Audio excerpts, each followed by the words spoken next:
विद्यानिवास मिश्र जी द्वारा लिखा गया निबंध मेरे राम का मुकुट भीग रहा है एक बहुत ही भावात्मक निबंध है।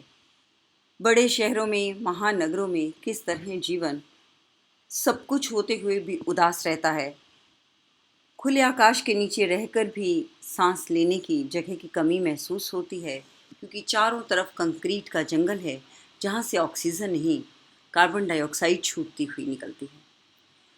तो ये जीवन है हमारा, हमारे पास सब कुछ है, उसके बावजूद भी हम कहीं ना कहीं से अपने आप में एक ऐसी कमी महसूस करते हैं, एक अभाव महसूस करते हैं। ये अभाव है जो हमें अंदर ही अंदर सालता है और हमारी उदासी का कारण है।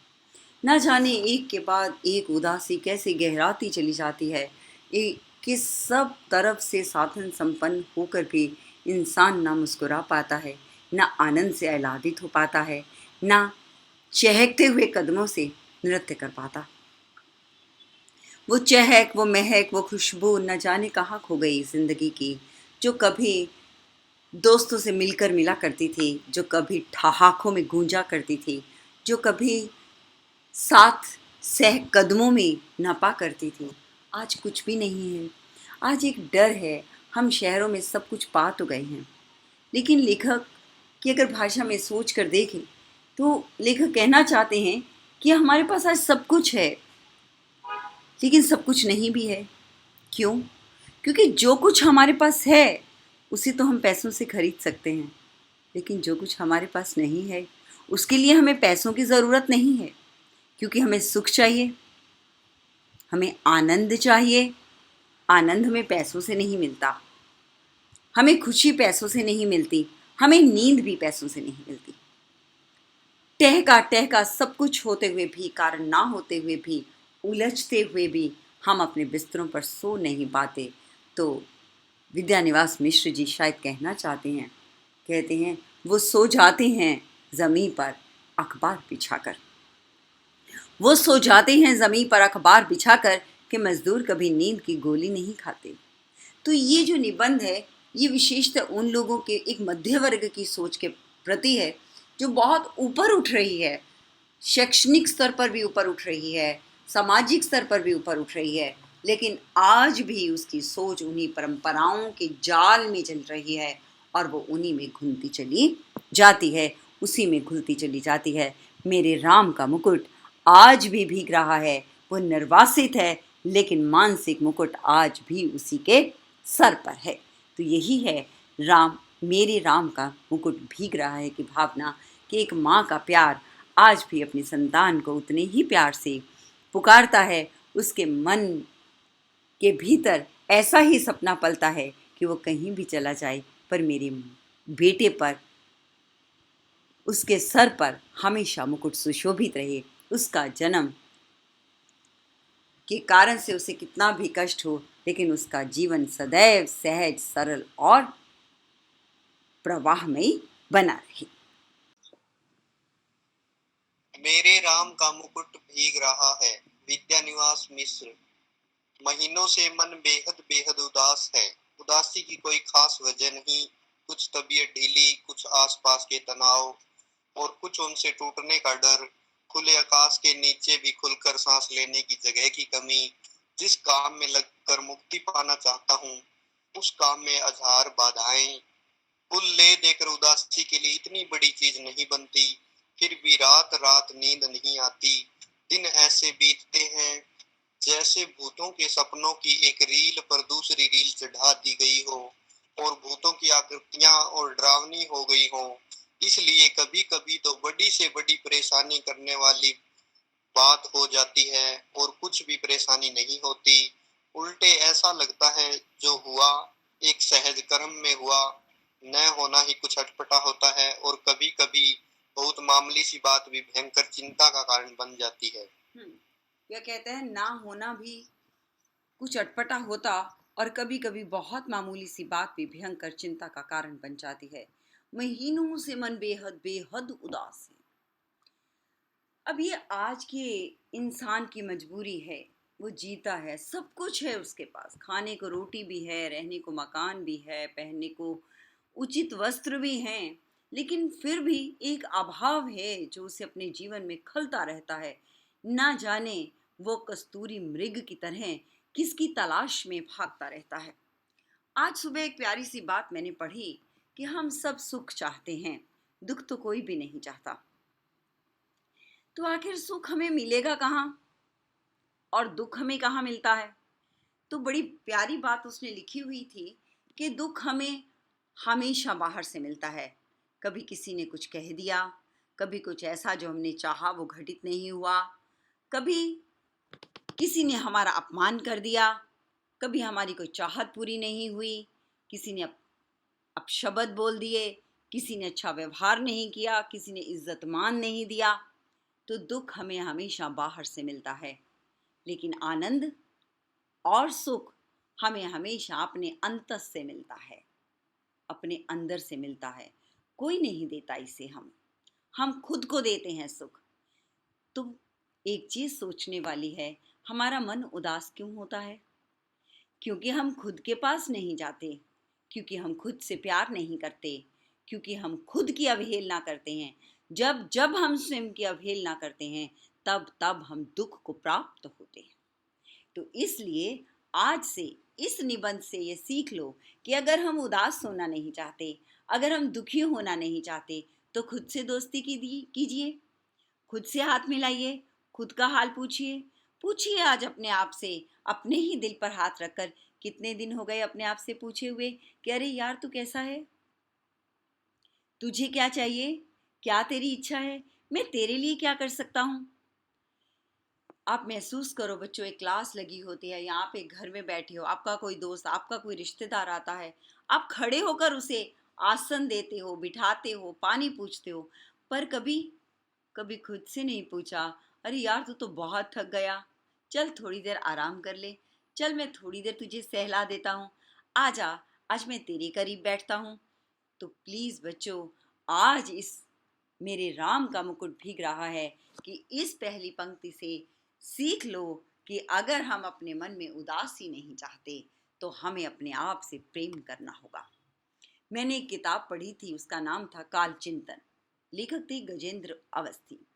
उनका पहला ही जो काल चिंतन था वो यहाँ शुरू होता था।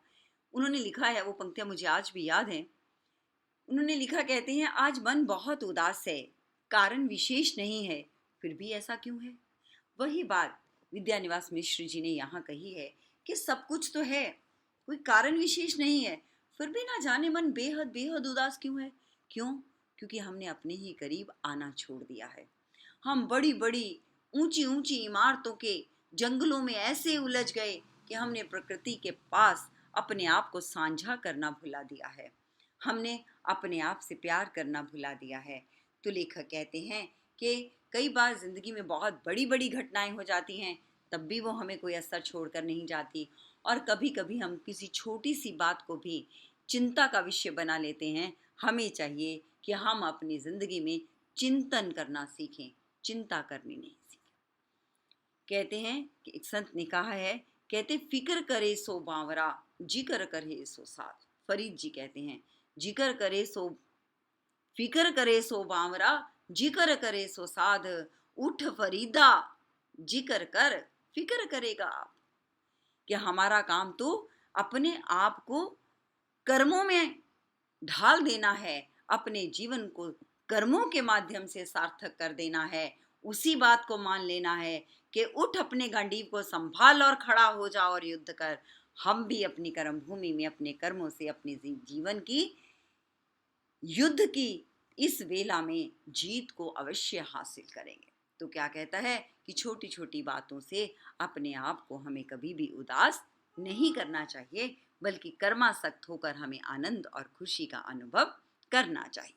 हाँ जी, अभी 2-3 रात पहले मेरे एक साथी संगीत का कार्यक्रम सुनने के लिए 9 बजे रात गए। साथ में जाने के लिए मेरे एक चिरंजीव ने और मेरी एक मेहमान महानगरीय वातावरण में पली कन्या ने अनुमति मांगी। शहरों की आजकल की असुरक्षित स्थिति का ध्यान करके इन दोनों को जाने तो नहीं देना चाहता था, पर लड़कों का मन भी तो रखना होता है। कह दिया, 1-1.5 घंटे सुनकर चले आना। हाँ, अब ये है एक जनरेशन के एक बच्चों के साथ एक माँ बाप का रिश्ता।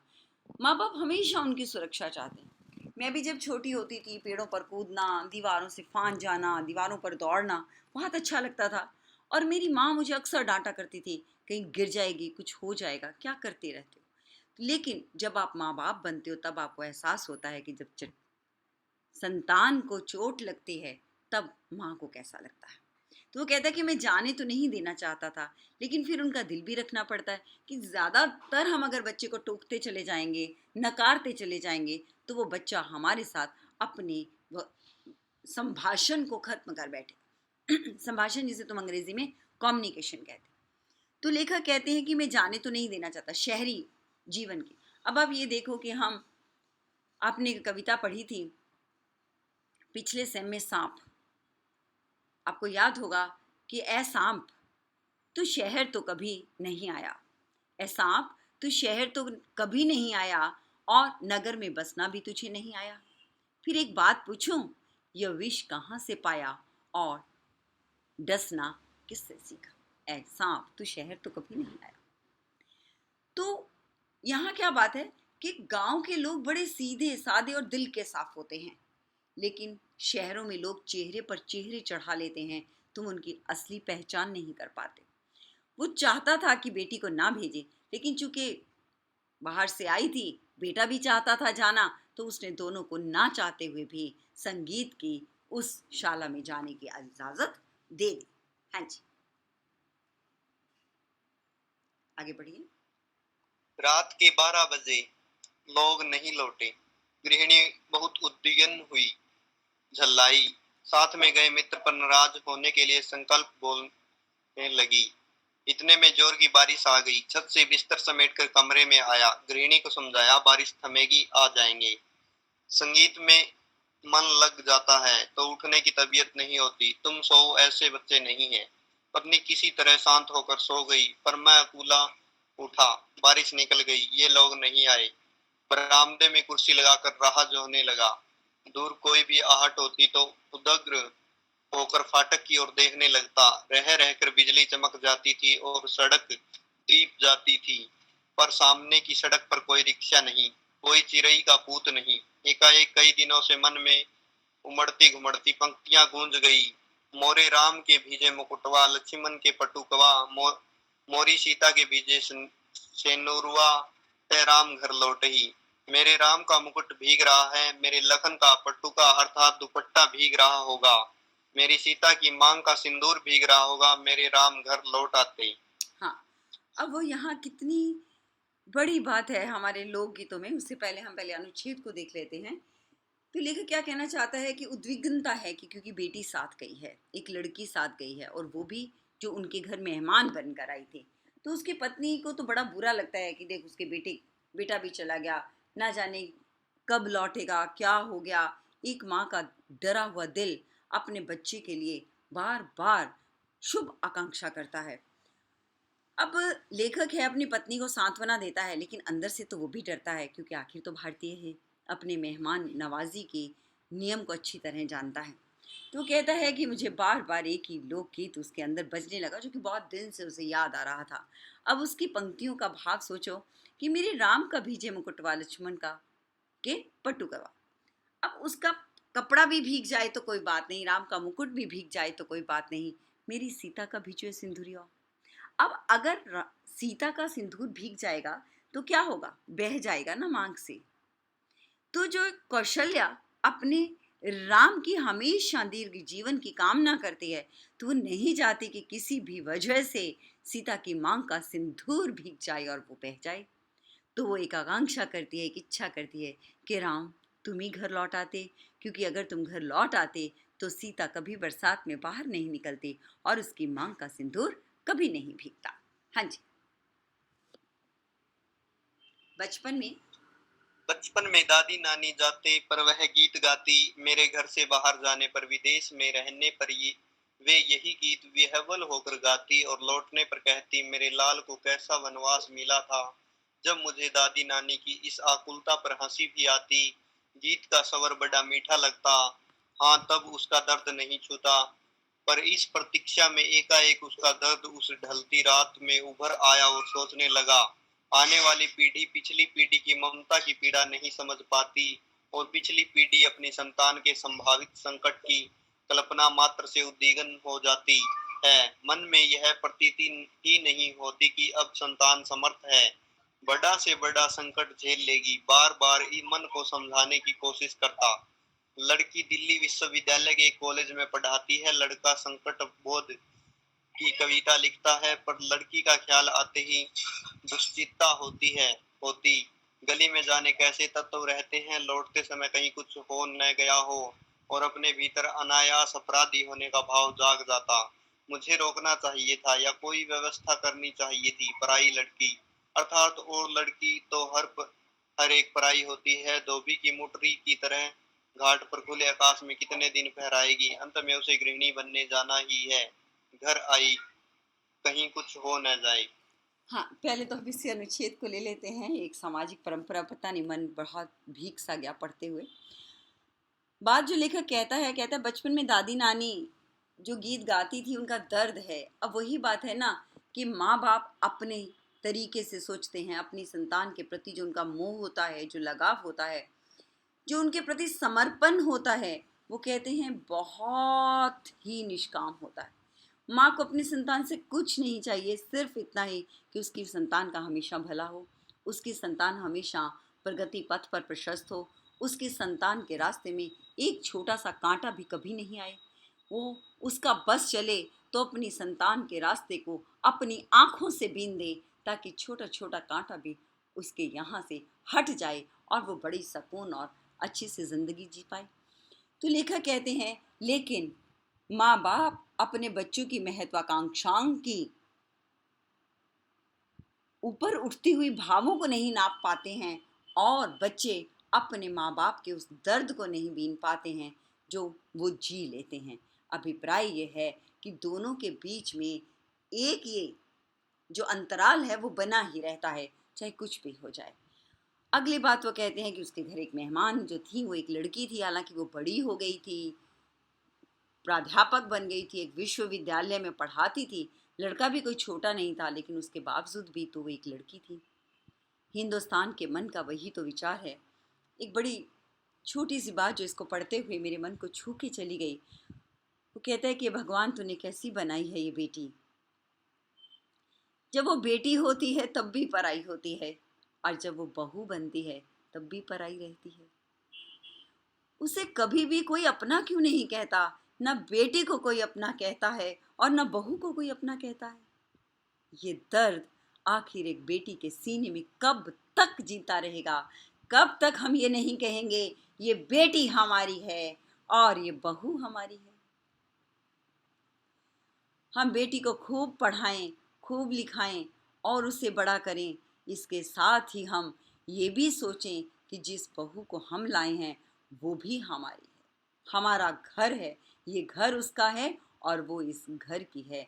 जब तक हम ये भाव अपने भीतर नहीं लाएंगे, जब तक ये समाज बहू को अपना मानना स्वीकार नहीं करेगा, तब तक हमारे घरों में, हमारे समाज में बेटियों को इज्जत नहीं मिल पाएगी। अगर हम चाहते हैं कि हमारी बेटियों को इज्जत मिले तो हमें अपनी बहुओं को भी उतनी ही इज्जत देनी होगी, उतना ही प्यार देना होगा, उतनी ही आत्मीयता के साथ उनकी जीवन को भी सींचना होगा। हाँ जी, मन फिर घूम गया कौशल्या की ओर।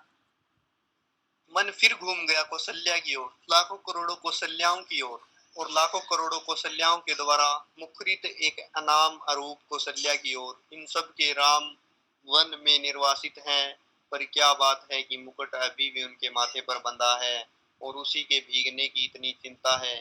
क्या बात है कि आज भी काशी की रामलीला आरंभ होने के पूर्व एक निश्चित मुहूर्त में मुकुट की ही पूजा सबसे पहले की जाती है। क्या बात है कि तुलसीदास ने कानन को सत अवध समाना कहा और चित्रकूट में ही पहुंचने पर उन्हें कली की कुटिल कुचाल दिख पड़ी।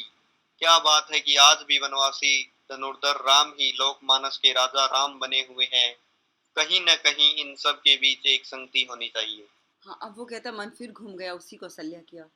अभिप्राय क्या है कि ये सिर्फ गीत कौशल्या नहीं गाती, अपने राम का शुभ केवल कौशल्या नहीं चाहती, हर माँ चाहती है, हर माँ कौशल्या की तरह अपने राम को प्यार करती है। राम वन में चले भी गए, फिर भी उनके माथे पर मुकुट है। अभिप्राय क्या है कि संतान किसी भी रूप में रहे, लेकिन माँ के हृदय में वो राजा बनकर ही रहती है। माँ उसे हमेशा राज सी ठाठ बाट में ही देखना चाहती है। राम वनों में रहें, भटकते रहें, पांव छिलते रहें, खून निकलता रहे, लेकिन कौशल्या के हृदय में तो वो फिर भी मुकुटधारी राम ही रहेंगे। इसी तरह से संतान कैसे भी जीवन से गुजर जाए, लेकिन माँ के हृदय से पूछ कर देखो, उसे तो यही लगता है कि मेरे बेटे को तत्ती वाह भी ना लगे, गर्म हवा भी ना लगे, उसको कुछ भी नहीं हो। तो लेखक कहना चाहते हैं, कहते हैं कि तुलसीदास कानन में जंगल में जाते ही उन्हें लगता है कि माँ को लगता है कि दर्द उठता है, और वो दर्द भी उनका देखो सीता के सिंदूर पर भी उतरता है। वो कहते हैं कि ये सौभाग्य कभी भी धुलना नहीं चाहिए। हाँ जी, अभिषेक की बात चली। अभिषेक की बात चली, मन में अभिषेक हो गया और मन में राम के साथ साथ राम का मुकुट प्रतिष्ठित हो गया। मन में प्रतिष्ठित हुआ, इसलिए राम ने राजकीय वेश में उतारा, राजकीय रथ से उतरे, राजकीय भोग का परिहार किया, पर मुकुट तो लोगों के मन में था, कौशल्या के मातृ स्नेह में था। वह कैसे उतरता? वह मस्तक पर विराजमान रहा और राम भीगे तो भीगे, मुकुट न भीगने पाए, इनकी चिंता बनी रही। राजा राम के साथ उनके अंग रक्षक लक्ष्मण का कमरबंद दुपट्टा भी, अर्थात प्रहरी की जागरूकता का उपलक्षण, न भीगने पाए, और अखंड सौभाग्यवती सीता की मांग का सिंदूर न भीगने पाए। सीता भले ही भीग जाए, राम तो वन से लौट आए, सीता को लक्ष्मण फिर निर्वासित कर आए, पर लोकमानस में राम की वन यात्रा अभी नहीं रुकी। मुकुट, दुपट्टे और सिंदूर के भीगने की आशंका अभी भी साल रही है। कितनी अयोध्याओं बसी उजड़ी, पर निर्वासित राम की असली राजधानी जंगल का रास्ता अपने कांटों, कुशों, कंकड़ों, पत्थरों की वैसी ही ताजा चुभन लिए हुए बरकरार है, क्योंकि जिनका आसरा साधारण गंवार आदमी भी लगा सकता है, वे राम तो सदा निवासित ही रहेंगे।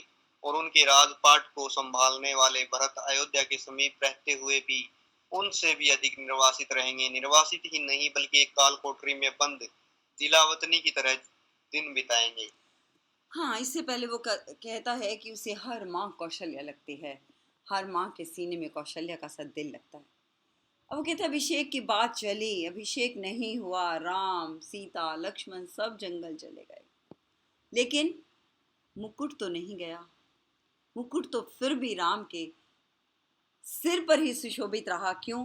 क्योंकि मन से लोगों ने उसे राम के मस्तक पर रख दिया था। उसे शारीरिक रूप से, भौतिक रूप से रखा गया हो या ना रखा गया हो, लेकिन मानसिक स्तर पर वो मुकुट राम के शीश पर विराजमान हो चुका था। इसी तरह से लेखक कहना चाहते हैं कि हमारी कुछ परंपराएं हैं, हम कहीं भी चले जाएं, वो परंपराएं हमारे सीने में जिंदा रहती हैं, और हम उन्हीं परंपराओं के सहारे पर जिंदा रहते हैं।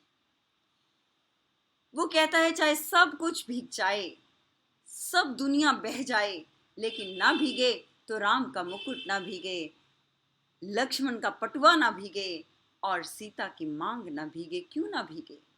क्योंकि राम एक कौशल्या का पुत्र है, स्नेह है, उसकी वात्सल्य है, तो वात्सल्य तो कभी नहीं मरना चाहिए ना। और लक्ष्मण चेतना है, जागरूकता है, चेतना ही अगर खत्म हो गई तो कैसा जीवन। और सीता सौभाग्य है, अगर सौभाग्य ही बह गया तो फिर जीवन कैसा।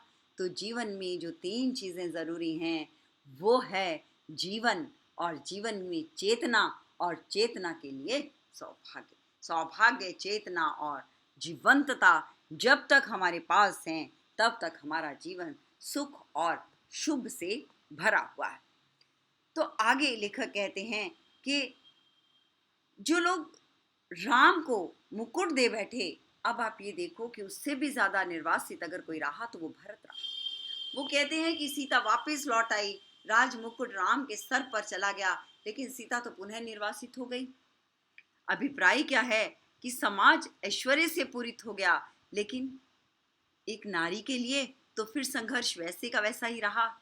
नारी के लिए वो संघर्ष वैसा ही रहा, भीगने का डर वैसा ही बना रहा, सौभाग्य के बहने का डर वैसा ही बना रहा। उससे भी ज़्यादा कहते हैं भरत का जो निर्वासन था राम से भी ज़्यादा था, क्योंकि वो तो राजभवन में रहकर भी निर्वासित। तो दूसरी चीज़ यहाँ पर मुझे याद आता है अपना स्वतंत्रता संग्राम।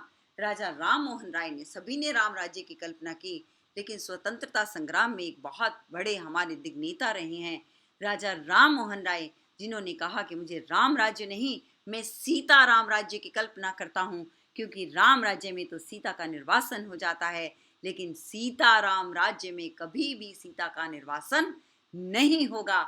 हमारे यहाँ की नारी को हमेशा से इज्जत मिलती रहेगी। तो नारी के प्रति जो संघर्ष आज भी है, वो प्राध्यापक बन गई है, लेकिन रात के 12 बजे आज भी वो हमारी गलियों में सुरक्षित नहीं है। सुरक्षा का ये अभाव आज भी माता पिता के दिलों को सालता है। सोच कर देखो, ये असुरक्षा किससे है? किसी विदेशियों से नहीं है। ये सुरक्षा, असुरक्षा का भाव अपने ही परिवारों से है, अपने ही भाइयों से है, अपने ही आसपास के लोगों से है। तो हमें कम से कम अपनी माँओं को, अपनी बहनों को, अपने सखियों को, अपने साथियों को इतनी तो सुरक्षा देनी ही चाहिए। इतना तो हमारा कर्तव्य ही बनता है कि हम उन्हें इतनी सुरक्षा दें कि कम से कम वो रात के अंधेरे में अपने घर सुरक्षित पहुंच सकें। यही शिक्षा का सबसे अहम भाव है। तभी हम कह पाएंगे कि हम शिक्षित हैं, अगर हम समाज की इस ज़रूरत को समझ लेंगे। हाँ जी। तीसरी बात लेखक कहना चाहते हैं कि अगर एक राजा अपने राजपाट में रहेगा, ऐशो आराम में रहेगा, तो एक आम आदमी की पहुंच उस तक नहीं हो पाएगी। और अगर आम आदमी की पहुंच वो चाहता है अपने तक रहे, तो निर्वासित राम, तो वो हमेशा ऐसे ही रहे, ताकि वो जनता के बीच में रहें, जनता के पास रहें। आज के राजनेता जब तक जनता के होकर नहीं रह पाएंगे, जब तक एक आम आदमी उन तक अपनी पहुंच नहीं दे पाएगा, तब तक हमारा ये समाज असुरक्षा के माहौल में ऐसे ही डरता रहेगा, ऐसे ही भयभीत रहेगा। सोचते सोचते लगा कि इस देश की ही नहीं, पूरे विश्व की एक कौशल्या है जो हर बारिश में विसूर रही है। मोरे राम के बीजे मुकुटवा, अर्थात मेरे राम का मुकुट भीग रहा होगा। मेरी संतान, ऐश्वर्य की अधिकारिणी संतान वन में घूम रही है, उसका मुकुट, उसका ऐश्वर्य भीग रहा है। मेरे राम कब घर लौटेंगे? मेरे राम के सेवक का दुपट्टा भीग भीग रहा है, पहरुए का कमरबंद भीग रहा है, उसका जागरण भीग रहा है। मेरे राम की सहचारिणी सीता का सिंदूर भीग रहा है, उसका अखंड सौभाग्य भीग रहा है। मैं कैसे धीरज धरूं? मनुष्य की इस सनातन नियति से एकदम आतंकित हो उठा। ऐश्वर्य और निर्वासन दोनों साथ साथ चलते हैं। जिसे ऐश्वर्य सौंपा जाने को है, उसको निर्वासन पहले से बदा है। जिन लोगों के बीच रहता हूँ, वे सभी मंगल नाना के नाती हैं। वे मुद मंगल में ही रहना चाहते हैं। मेरे जैसे आदमी को वे निराशावादी समझकर बिरादरी से बाहर ही रखते हैं। डर लगता रहता है कि कहीं उड़कर उन्हें भी दुख न लग जाए। पर मैं ऐसे मंगल कक्षाओं के पीछे से झांकती हुई दुर्निर्वार शंकाकुल आंखों में झांकता हूँ, तो मंगल का सारा उत्साह फीका पड़ जाता है और बदनवार न दिखकर बटोरी हुई रस्सी की शकल में कुंडली मारे नागिन दिखती है। मंगल घट औंधाई हुई अधफुटी गगरी दिखता है। उत्सव की रोशनी का ताम झाम, धुओं की गांठों का अंबार दिखता है। और मंगल वाद्य डेरा उखाड़ने वाले अंतिम कारबदार की उसांस में बजकर एक बारंगी बंद हो जाता है। लागती अब अवध भयावह भारी, मानहू काल राती अंधियारी। घोर जंतु सम पूर नर नारी, डर पही एक निहारी। घर मसान परिजन जनु भूता, सूत हित मीत मनहु जम दूता। वागह विटप बेली, कुमली कुम्ही लाही, सरीत सरोवर देखी न जाही। हाँ, इसका अर्थ है, आगे पढ़ना चाहते तो पढ़ दो, फिर इकट्ठा ही समझाती हूँ। कैसे मंगल में प्रभात की कल्पना की थी। कैसे मंगलमय प्रभात की कल्पना थी और कैसी अंधेरी काल रात्रि आ गई है। एक दूसरे को देखने से डर लगता है, घर मसान हो गया है, अपने ही लोग भूत प्रेत बन गए हैं, पेड़ सूख गए हैं, लताएं कुम्हला गई हैं, नदियों और सरोवरों को देखना भी दुस्सह हो गया है, केवल इसलिए कि उसका ऐश्वर्य से अभिषेक हो रहा है। वह निर्वासित हो गया, उत्कर्ष की ओर उन्मुख समष्टि का चैतन्य अपने ही घर से बाहर कर दिया गया। उत्कर्ष की, मनुष्य की ऊर्ध्वोन्मुख चेतना की यही कीमत सनातन काल से अदा की जाती रही है। इसलिए जब कीमत अदा कर ही दी गई है तो उत्कर्ष कम से कम सुरक्षित रहे, यह चिंता स्वाभाविक हो जाती है। राम भीगे तो भीगे, राम के उत्कर्ष की कल्पना न भीगे। वह हर बारिश में, हर दुर्दिन में सुरक्षित रहे। नर के रूप में लीला करने वाले नारायण निर्वासन की व्यवस्था झेले, पर नर रूप में उनकी ईश्वरता का बोध दमकता रहे। पानी की बूंदों की झालर में उनकी दीप्ति छिपने न पाए। उस नारायण की सुख सेज बने अनंत के अवतार लक्ष्मण भले ही भीगते रहे, उनका दुपट्टा, उनका अहर्निशी जागरण न भीजे।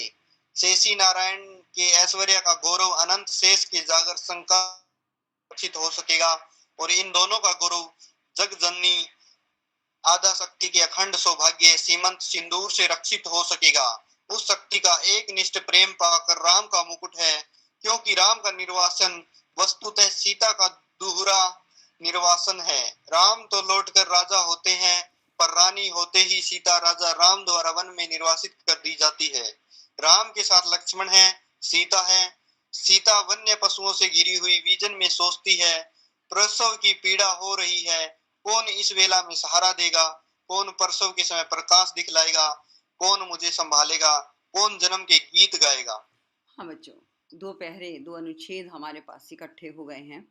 पहले अनुच्छेद में वो कहता है कि हर कौशल्या अपने बच्चे का शुभ चाहती है, मंगल चाहती है।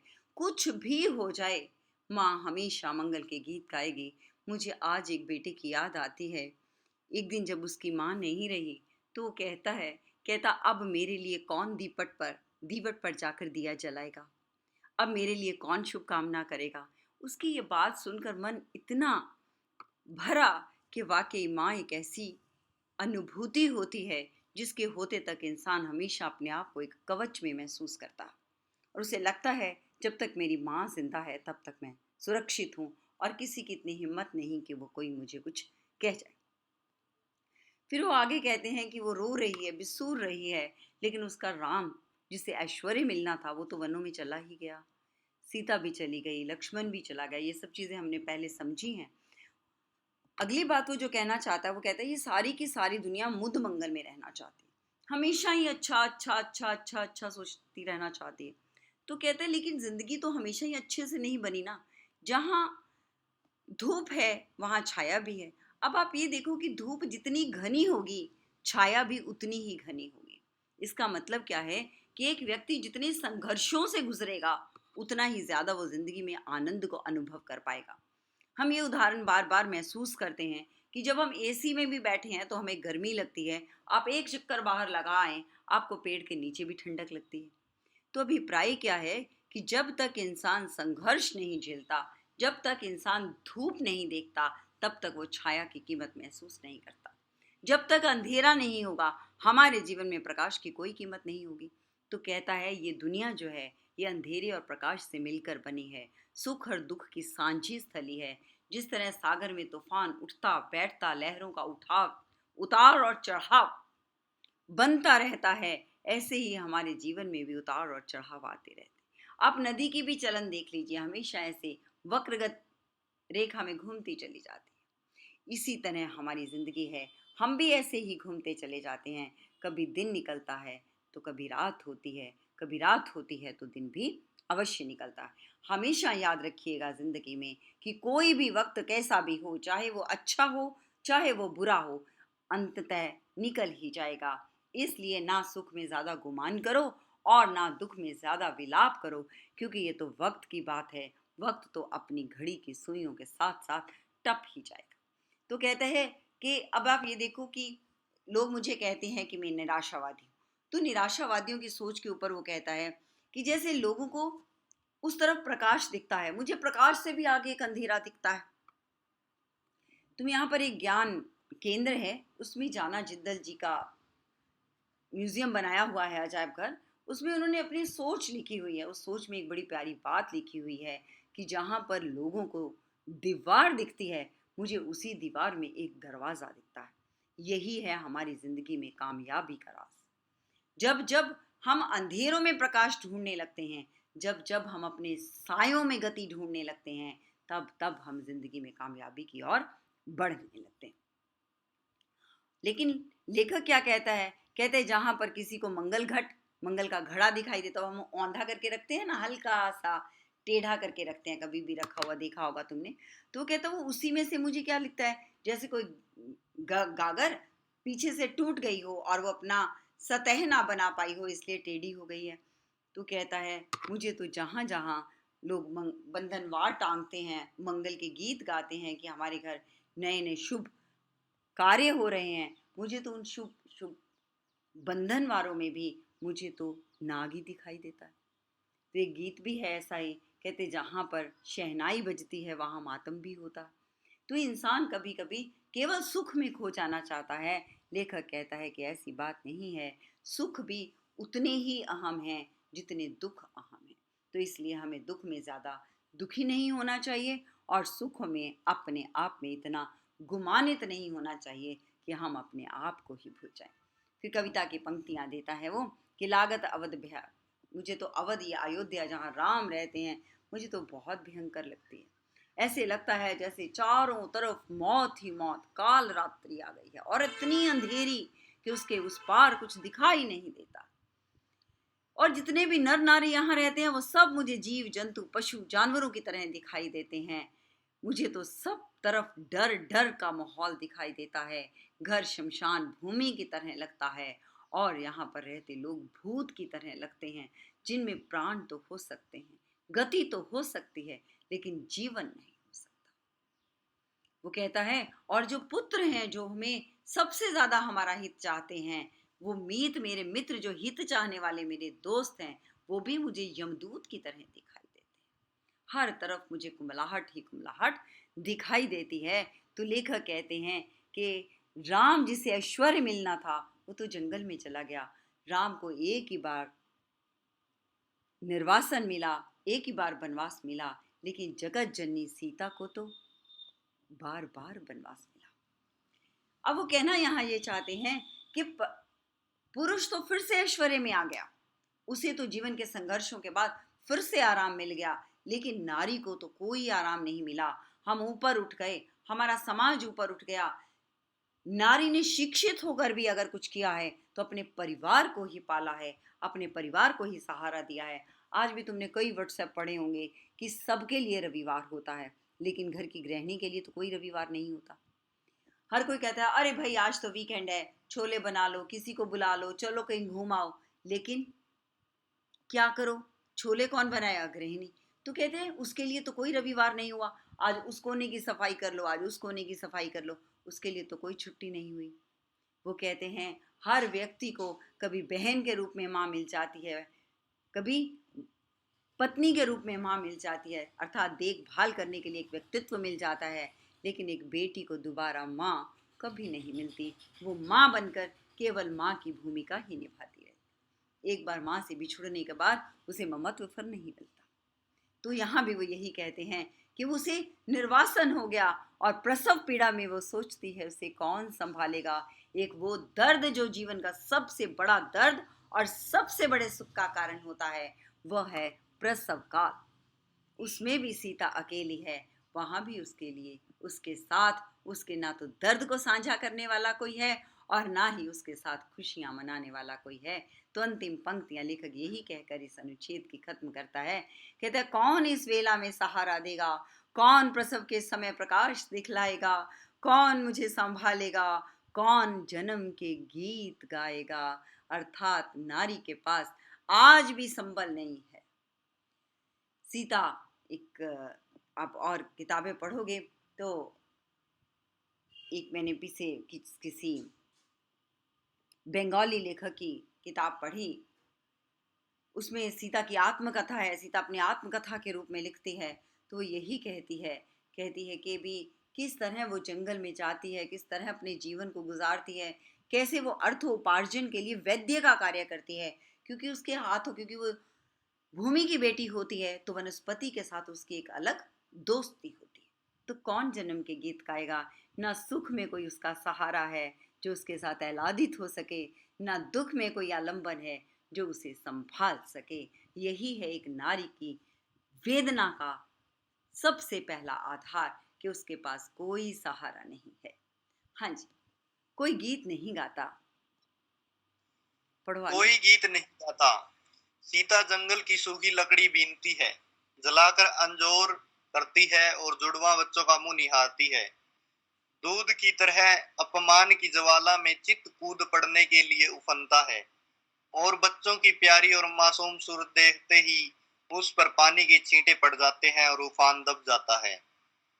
पर इस निर्वासन में भी सीता का सौभाग्य अखंडित है। वह राम के मुकुट को तब भी प्रमाणित करता है। मुकुटधारी राम को निर्वासन से भी बड़ी व्यथा देता है, और एक बार और अयोध्या जंगल बन जाती है। स्नेह की रसधार रेत बन जाती है। सब कुछ उलट पलट जाता है। भवभूति के शब्दों में पहचान की बस एक निशानी बच रहती है। दूर ऊंचे खड़े तटस्थ पहाड़, राजमुकुट में जड़े हीरों की चमक के सैकड़ों शिखर, एकदम कठोर, तीखे और निर्मम। पूरा यत्र स्त्रोत पुलिन मधुना तत्र सरिता, विपर्यास या तो घन विरल भाव है, सीति रुहामु बहु काला दृष्टि हाय परमीव मन्ने वंद मीव, निवेश है सैलाना तदिद मीति बूथी दृढ़यति। राम का मुकुट इतना भारी हो उठता है कि राम उस बोझ से करा उठते हैं, और इस वेदना के चित्कार में सीता के माथे का सिंदूर और दमक उठता है। सीता का वर्चस्व और प्रखर हो उठता है। हाँ, वो कहता है कोई गीत नहीं गाता, सीता जंगल की सूखी लकड़ी बीनती है, जलाकर अंजोर करती है और जुड़वा बच्चों का मुंह निहारती है। वहां भी उसका कोई सहारा नहीं होता, वो दर्द को अपने ही अंदर पीती है। लेकिन कहता है वो उफान, वो दर्द जो वो सहती है, क्या उस दर्द से राम विरक्ति पा पाते हैं? क्या वो वैरागी हो पाते हैं? कदापि नहीं। वो दर्द जो सीता के पास है, वो दर्द दिखाई देता है, लेकिन वो दर्द जिसे राम भोगते हैं, वो दर्द उनके सीने में दफन हो जाता है, वो अपने ही अंतस में गलता चला जाता है, और उन्हें अपना अयोध्या का वो राजमुकुट और ज्यादा भारी होता हुआ महसूस होता है। तो कहते हैं कि आज अगर हम ये कहें कि नारी की परवशता है, उसके आंचल में आज भी कहीं कहीं आंसू हमें दिखाई देते हैं, तो उस आंसुओं की भागीदारी करने के लिए उस पति रूप में पुरुष आज भी उसके साथ खड़ा है। हालांकि वो साथ देता हुआ, साथ निभाता हुआ दिखाई नहीं देता समाज को, लेकिन अगर किसी पुरुष की कामयाबी का राज उसकी पत्नी है, तो पत्नी की कामयाबी का राज भी उसका पति हो सकता है। ये अंतः सामंजस्य की बात है, ये प्यार के लेन देन की बात है, जहाँ प्रेम की अनुभूति केवल अनुभव की जा सकती है, दिखाई नहीं जा सकती। इसी तरह वेदना की पीर भी सिर्फ अनुभव की जा सकती है, उसे दिखाया नहीं जा सकता। न राम अपना विलाप कहीं दिखाते हैं, न सीता अपना दर्द कहीं दिखाती है। दोनों केवल दर्द को ओटते हैं, उसे जीते हैं और अपनी जिंदगी को उस दर्द में लपेटकर निभा जाते हैं। हाँ जी, कुर्सी पर पड़े पड़े यह सब सोचते सोचते, कुर्सी पर पड़े पड़े यह सब सोचते सोचते 4 बजने को आए। इतने में दरवाजे पर हल्की सी दस्तक पड़ी। चिरंजीवी निचली मंजिल से ऊपर नहीं चढ़े। सहमी हुई कृष्णा, अर्थात मेरी मेहमान लड़की, बोली, दरवाजा खोलिए। आंखों में भी इतनी कातरता की कुछ कहते नहीं बना। सिर्फ इतना कहा कि तुम लोगों को इसका क्या अंदाज होगा कि हम कितने परेशान रहे हैं।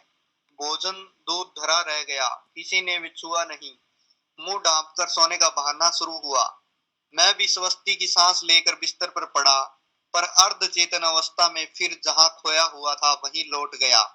अपने लड़के घर लौट आए, बारिश से नहीं संगीत से भीगकर।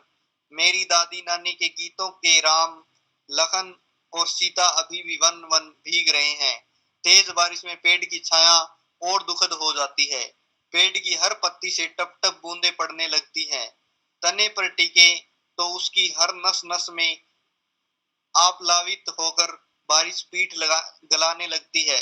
जाने कब से मेरे राम भीग रहे हैं और बादल हैं कि मूसलाधार ढरकाए चले जा रहे हैं। इतने में मन में एक चोर धीरे से फुसफुसाता है, हे राम तुम्हारे कब से हुए? तुम जिसकी बुनाहट पहचान में नहीं आती, जिसके व्यक्तित्व के ताने बाने तार तार होकर अलग हो गए हैं। तुम्हारे कहे जाने वाले कोई भी हो सकते हैं कि वह तुम कह रहे हो मेरे राम। और चोर की बात सच लगती है। मन कितना बंटा हुआ है, मन चाही और अनचाही दोनों तरह की हजार चीजों में। दूसरे कुछ पतियाएं भी, पर अपने ही भीतर प्रतीति नहीं होती कि मैं किसी का हूँ या कोई मेरा है। पर दूसरी ओर यह भी सोचता हूँ क्या बार बार विचित्र से अनमनेपन में अकारण चिंता किसी के लिए होती है? वह चिंता क्या पराये के लिए होती है? वह क्या कुछ भी अपना नहीं है? फिर इस अपने अपमनेपन में ही क्या राम अपनाने के लिए हाथ नहीं बढ़ाते आए हैं? क्या न कुछ होना और न कुछ बनाना ही अपनाने की उनकी बड़ी हुई साथ नहीं है? हाँ, अब वो कहता है कि वो बच्चे लौट आए हैं जिनके बारे में वो सोच रहा था। वो लड़की भी ठीक ठाक घर आ गई है, संगीत से नहा कर आए हैं। वो एक परिवार की झांकी वो देता है। जैसे तुमसे भी कोई गलती होती है तो चुपचाप मुंह छुपा के सो जाते हो, वो सब भी सो जाते हैं। लेकिन जैसे ही वो एक ठंडी सांस लेकर कल्याण की भावना के साथ लेटता है, उसे नींद नहीं आती। वो सोचता रहता है, मेरे राम अब तो भीग रहे हैं। वो कहते हैं, राम मेरे कब से हुए? अभिप्राय हम किसी को अपना कैसे मान लेते हैं? तो अभिप्राय क्या है? जब जब कोई व्यक्ति हमारी अंतस आत्मा में रहने लगता है, हम उसे अपना मानने लग जाते हैं और अपना तब तक मानते रहते हैं जब बार बार उसे अपना मानते रहते हैं तो वो मेरा हो जाता है। तो लेखक कहते हैं कि वो चले गए, दूर हो गए, लेकिन क्या राम निर्वासित होकर भी हमारे दिलों से निकल पाए? क्या वो ऐश्वर्य जो उन्हें नहीं मिला, क्या वो हमारे मानसिक स्तर ने स्वीकार किया? वो कहता है ऐसा कुछ भी नहीं है। हम आज भी राम को अपना ही मानते आ रहे हैं। अब यहाँ एक बात कहते हैं, मन कितना बटा हुआ है, मन चाहिए और अनचाही दोनों तरह की हजार चीजों में। अब वो ये मन चाहिए और अनचाही, कभी हम ये चाहते हैं ऐसा कर लें। एक बहुत प्यारी व्हाट्सएप देखी मैंने एक बार। एक स्त्री है, अपने पति से पूछती है, मैं बाल कटा लूं? तो वो कहता है, हाँ कटा लो। मैं बाल ना कटाऊं, बहुत छोटे हो जाएंगे। ना कटाओ। मैं बाल कटा लूं, आजकल बहुत फैशन है। हाँ कटा लो। मैं बाल ना कटाऊं, मुझे लगता है मेरे चेहरे पर नहीं जचेंगे। हर बार वो हाँ भी कहती है, ना भी कहती है, हाँ भी कहती है, ना भी कहती है। बहुत देर तक ये सवाल चलता चला जाता है और अंत में पति दिखाते हैं कि वो पागल खाने पहुंच जाता है। चाहे अनचाहे, ये केवल व्हाट्सएप नहीं है कि चाहे अनचाहे में हम इतने उलझे हुए हैं। ये जिंदगी का सच है कि हम चाहे अनचाहे में इतना उलझ जाते हैं, इतना फंस जाते हैं कि हम जिंदगी का सच महसूस करना ही छोड़ देते हैं और हम बावरे से होकर, दीवाने से होकर इस जिंदगी को जीते चले जाते हैं।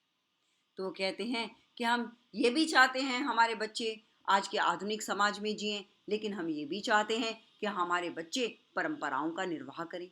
तो जब परंपराएं हैं एक तरफ आधुनिकता है, तो लेखक कहते हैं जब हम दो पाटों के बीच चलते हैं तो हमारी हालत उसी व्यक्ति की तरह होती है। वो कहते हैं कि कौवा चला हंस की चाल अपनी भी भूल गया। और अगर वो दोनों चालें चलता रहा, कहता है ना इधर के रहे ना उधर के रहे, ना खुदा ही मिला ना वजाले सनम। तो जब हम दोनों नावों में पैर रखते हैं, ना इधर चल पाते हैं ना उधर चल पाते हैं, हमारी जिंदगी बीच में ही भटक जाती है। इसलिए हमें चाहिए कि हम अपने जीवन में एक निर्णय लें और एक तरफ से केंद्रित होकर हम अपने जीवन को जी पाए। तार टूट जाता है, मेरे राम का मुकुट भीग रहा है, यह भीतर से कहाँ पाऊं? अपनी उदासी से ऐसा चिपकाओ, अपने संकरे से दर्द से ऐसा रिश्ता। राम को अपना कहने के लिए केवल उनके लिए भरा हुआ हृदय कहाँ पाऊं? मैं शब्दों के घने जंगलों में हिरा गया हूँ, जानता हूँ इन्हीं जंगलों के आसपास किसी टेकड़ी पर राम की पर्णकुटी है, पर इन उलझाने वाले शब्दों के अलावा मेरे पास कोई राह नहीं।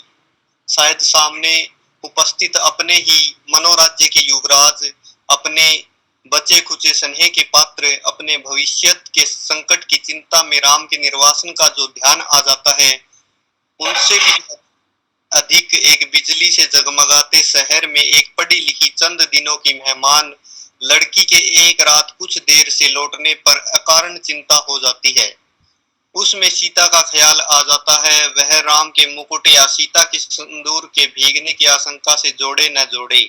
आज की दरिद्र अर्थहीन उदासीन को कुछ ऐसा अर्थ नहीं देता जिससे जिंदगी ऊब से कुछ उबर सके। हाँ, क्या कहता है? आज की दरिद्र अर्थहीन उदासी को कुछ ऐसा अर्थ नहीं देता जिनसे जिंदगी ऊब सके, कुछ उबर सके। कितना बड़ा दर्द है लेखक का कि आज हम छोटी छोटी आशंकाओं में उलझे हुए हैं, छोटे छोटे दर्द हैं। अब आप ये देखो कि आज का जो दर्द है, एक मध्य युगीन वर्ग का जो दर्द है, वो मानसिक ज्यादा है। इंसान शारीरिक कष्ट कहीं ना कहीं झेल लेता है, कहीं ना कहीं ठीक कर लेता है, उसके लिए प्रयास कर लेता है, उसका इलाज करवा लेता है, लेकिन वो दर्द जो मानसिक रूप से हमारे करीब आ जाता है, उससे पीछा छुड़ाना बहुत मुश्किल हो जाता है। लेखक क्या कहते हैं? तार टूट जाता है, मेरे राम का मुकुट भीग रहा है, यह भीतर कहाँ से पाऊं अपनी उदासी से ऐसा चिपकाव। आपने एक कविता पढ़ी थी अगे जी की, फूल मोमबत्ती, नहीं अगे जी की नहीं थी, धर्मवीर भारती जी की थी, फूल मोमबत्तियां और सपने। वो भी यही कहते हैं, ओ मेज की कोरों पर सर रख रख कर रोने वाले, ये दर्द सिर्फ तुम्हारा नहीं है, सभी ने पाया है प्यार और सभी ने खोया है, सभी का जीवन है भार और सब जीते हैं। तो कहते लेकिन हम अपने छोटे से दर्द को इतना बड़ा बना लेते हैं, सोच कर कि वो राई का पहाड़ बन जाता है जो कभी टिकता भी नहीं। एक दर्द पे सोचने लगेंगे, फिर दूसरे पे सोचने लग जाएंगे, फिर तीसरे पे सोचने लग जाएंगे। देखो हमारा जो मन है ना, वो तो बना ही इस तरीके से हुआ है कि वो एक ही जगह पर स्थिर तो रह ही नहीं सकता, और एक जगह पर एक से ज्यादा को सोच भी नहीं सकता, और एक जगह पर कुछ ही पल टिकता है, फिर किसी और जगह चला जाता है। तो लेखक कहते हैं कि हम अपने छोटे छोटे दर्दों से इतना चिपक जाते हैं कि हम दुनिया के बड़े दर्द को भूल जाते हैं। एक चीज जो मैंने महसूस की बच्चों, कि जब हम रामायण पढ़ते हैं, जब हम महाभारत पढ़ते हैं, जब हम अपने पुराणों को, कथाओं को पढ़ते हैं, तो एक चीज मन में जरूर आती है कि बड़ा एक हम रोते हैं, हमें ये तकलीफ है, हमें ऐसा हो गया, हमारे साथ फलां ने ऐसा कर दिया, और उस रिश्तेदार ने हमें ऐसा बोल दिया। हम इन्हीं छोटे छोटे दर्दों में, इसी उहापोह में जिंदगी को जीते चले जाते हैं। अगर हम अपनी इन कहानियों के साथ सराबोर होते हैं, इनके साथ एक मेक होते हैं, आत्मीय होकर इन्हें पढ़ते हैं और इन चरित्रों को अपने भीतर महसूस करते हैं, तो हम महसूस करते हैं कि हम आए कहाँ के धनी इतने। राजा भगवान के अवतारी पुरुष हैं, जन्म लेते हैं दशरथ के यहाँ एक बहुत बड़े राजसी घराने में जन्म लेते हैं, राजपाट मिलने वाला है, चारों तरफ खुशियां ही खुशियां हैं। एक पल में पासा पलट जाता है। तब कहते हैं सुजन सुजाने, राम की बातें राम ही जाने। क्यों? क्योंकि पल में पासे पलटे खाते। एक ही पल कब कहाँ बीत जाए कोई नहीं जानता। तो लेखक कहना चाहता है यहाँ पर कि हम अपने ही दर्द में इतने संकरे हो जाते हैं कि हम दूसरों का दर्द भूल जाते हैं। सोच कर देखो कि राजपाट मिलने वाले राम को अगले ही पल वनवास मिल जाता है, उसके चेहरे पर शिकन भी नहीं आती। सीता बार बार निर्वासित होती है, उस दर्द को झेलती है। वो सीता जो राजा जनक की पुत्री है, दशरथ की पुत्र वधू है, राम की पत्नी है, लव कुश की मां है, लेकिन उसके जीवन में कितना दर्द भरा हुआ है, कितना संघर्ष है, कितनी मेहनत है, कितना समर्पण है, उसके बावजूद भी निर्वासन है। तो अगर हम अपनी ज़िंदगी को देखें तो हमें महसूस कर सकते हैं हम ये बात कि हमें तो उनका 1/4 हिस्सा दर्द भी नहीं मिला और हम कुर्ला रहे हैं। सीता इतने दर्द में भी लौट कर अपने पिता के पास नहीं जाती, अपने संघर्ष को खुद झेलती है, अपनी संतान को अपने दम पर जन्म देती है और उसे अपने दम से पालती है। देखो, इससे पहले वाले अनुच्छेद में भी और अब भी लेखक ये कहना चाहते हैं कि आज हम क्यों ऊहापोह की स्थिति में हैं, क्यों अनिर्णयात्मक स्थिति में घूम रहे हैं, ये करूं, ऐसे करूं, वैसे करूं, क्यों लोग उसे निराशावादी समझ रहे हैं। लेखक बताना चाहते हैं कि हम आधुनिक हो गए हैं। मैं मानता हूं मैं आधुनिक हूं, मैं अपनी बेटी को पढ़ा सकता हूं, मैं अपनी बेटी को बड़ा अफसर बना सकता हूं। आज एक सवाल हमारे सामने आज भी खड़ा है, हमारी बेटी IAS ऑफिसर बन सकती है, लेकिन अपनी वर्दी उतार कर रात के 12 बजे निशंक होकर सड़क पर घूम नहीं सकती। वो अपनी वर्दी में तो सुरक्षित है, पर वर्दी उतारने के बाद वो सुरक्षित नहीं है। वो चाहे IAS की कुर्सी पर सुशोभित होती है, कब? सुबह के उजाले में, रात के अंधेरे में नहीं होती। तो लेखक कहता है कि आज भी हमारी बेटियां इतना पढ़ गई हैं, इतनी आगे निकल गई हैं, लेकिन मन में फिर भी एक डर है। बेटी है जो रात के सोनेपन में अकेली तो बाहर नहीं जा सकती। तो कहते हैं यहाँ पर, कहते जो सीता है वो फिर वापस चली जाती है, फिर निर्वासित हो जाती। संकट की चिंता में राम के निर्वासन का जो ध्यान आ जाता है अपने भविष्य में। तो क्या कहते हैं कि भविष्य किसी को नहीं पता। आज हम बड़े सुखी हैं, सब कुछ है हमारे पास, कल का क्या भरोसा, क्या ले आए। तो लेखक कहना चाहते हैं कि मैं भविष्य के बारे में जब देखता हूँ, एक बेटी जब रात को अकेली संगीत की सभा में संगीत सुनने के लिए चली जाती है और नहीं लौटती है, वो चाहे प्रोफेसर बन चुकी है, पर मेरे दिल का कोई कोना एक पिता के रूप में आज भी धड़कता है और अपनी बेटी की सुरक्षा के लिए व्याकुल हो जाता है। अब वो बेटी अपने आप में सीता को देखे या ना देखे, सीता भी तो कुछ ही पलों के लिए जंगल में अकेली रही थी कि रावण उसे उठाकर ले गया। तो सीता का जो अपहरण है वो तो तब भी हुआ था जब वो राम के साथ थी। कुछ ही पल तो राम से अलग हुई थी, उस कुछ ही पलों में उसका अपहरण हो गया। आज हम अपने आप को कितना भी आधुनिक कह लें, लेकिन बेटी की सुरक्षा को लेकर हम आज भी उतने ही आतंकित हैं जितने राम राज्य में राम आतंकित थे। तो लेखक कहना चाहते हैं कि मुकुट भीग रहा है। आज की बेटियां अपने आप में सीता को देखें या ना देखें, पर लेखक कहता है कि मैं आज भी हर बेटी में सीता देखता हूं, क्योंकि मुझे आज भी हर बेटी की सुरक्षा की चिंता रहती है।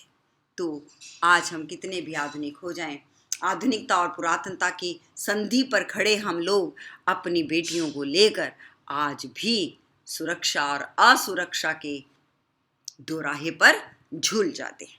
हाँ जी, और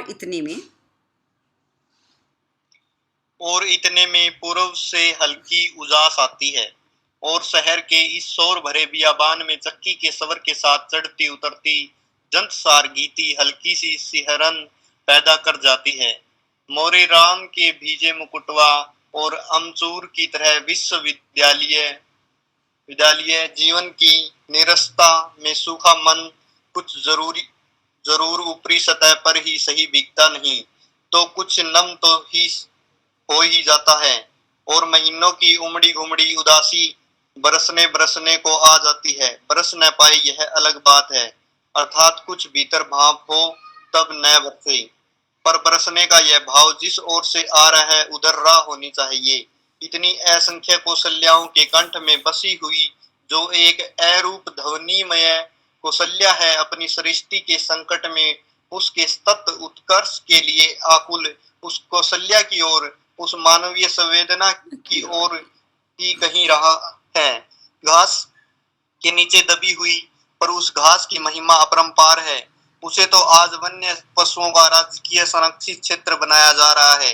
नीचे ढकी हुई राह तो सैलानियों के घूमने के लिए, वन्य पशुओं के प्रदर्शन के लिए, फोटो खींचने वालों की चमकती छवि यात्राओं के लिए बहुत ही रमणीक स्थली बनाई जा रही है। उस राह पर तुलसी और उनके मानस के नाम पर बड़े बड़े तमाशे होंगे, फुलझड़ियां लगेगी, सैर सपाटे होंगे, पर वह राह ढकी ही रह जाएगी। केवल चक्की का सवर, शर्म का सवर, ढलती रात में, भीगती रात में, अनसोए वात्सल्य का सवर राह तलाशता रहेगा। किस ओर राम मुड़े होंगे बारिश से बचने के लिए? किस ओर बता दो सखी। कितना दर्द है इन आखिर की पंक्तियों में। वो पूछती है, कहते भीगती रात में अनसोए वात्सल्य का स्वर राह तलाशता रहेगा, किस और राम मुड़े होंगे बारिश से बचने के लिए? किस और बता दो सखी। एक दर्द है माँ का। देखो, आज जैसे जैसे आधुनिकता के भाव में हम बढ़ते चले जाते हैं, बच्चे अपनी माँ से अलग होते जाते हैं। कभी विद्या उपार्जन का आलंबन लेकर, तो कभी अर्थोपार्जन का आलंबन लेकर बच्चे अपनी माँ से दूर होते हैं। कौशल्या आज भी बिलखती है। जब बच्चे हॉस्टल जाते हैं तो उनकी आदतों को लेकर बिलखती है, उनके भविष्य को लेकर सोचती है, चिंतातुर होती है। और जब अर्थोपार्जन के लिए जाते हैं तो भी महसूस करती है, पता नहीं मेरा लाल कैसा होगा, पता नहीं उसने खाना भी खाया होगा या नहीं, पता नहीं उसके ऑफिस में कितना काम होगा। तो लेखक कहते हैं कि माँ का दर्द तो कौशल्या के रूप में आज भी शब्द बनकर जिंदा है, लेकिन कौशल्या आज भी भटक रही है। आखिर क्यों? देखो, जिस समय ये निबंध लिखा गया उस समय की स्थिति को अगर ना भी देखकर हम आज की स्थिति को भी इस निबंध को देखते हैं, तो बच्चों, आज भी कौशल्याओं के हृदय में बहुत बड़ा दर्द है। बच्चे बाहर निकल जाते हैं, हॉस्टलों में रहते हैं, क्या करते हैं कुछ नहीं पता। बच्चे कैसी आदतों को अपना लेते हैं, किस तरह का खान पान अपने आप को ढाल लेते हैं, क्या खाते हैं, क्या पीते हैं, क्या करते हैं, इस बात को लेकर कौशल्या चिंतित रहती है। तब भी जब उसके राम वन में गए थे, आज भी एक माँ के रूप में जब उसका बेटा घर से बाहर चाहे विद्या उपार्जन के लिए जाए तो चाहे अर्थ उपार्जन के लिए जाए, तो मेरे राम का मुकुट भीग रहा है। इसमें लेखक नायक चाहे राम को मानता है, लेकिन उसका दर्द सीता के सिंदूर को लेकर भी है कि मेरे सीता का सिंदूर नहीं भीगे, क्योंकि सीता के सिंदूर का भीगना राम के लिए भी संकट में हो सकता है और सीता के लिए भी संकट में हो सकता है। इसलिए लेखक कहता है कि हमारे इस समाज में सुरक्षा सभी की जरूरी है, जीवन भी जरूरी है, तो जीवन के लिए चेतना भी जरूरी है, चेतना जरूरी है तो सौभाग्य भी जरूरी है। जब सौभाग्य, चेतना और जीवन का त्रिवेणी संगम बनता है, तब चाहे वन हो, चाहे वन जंगल की कंटीली झाड़ियों से भरी हुई पगडंडी हो, लेकिन जीवन का मार्ग हमेशा सरल हो जाता है, सहज हो जाता है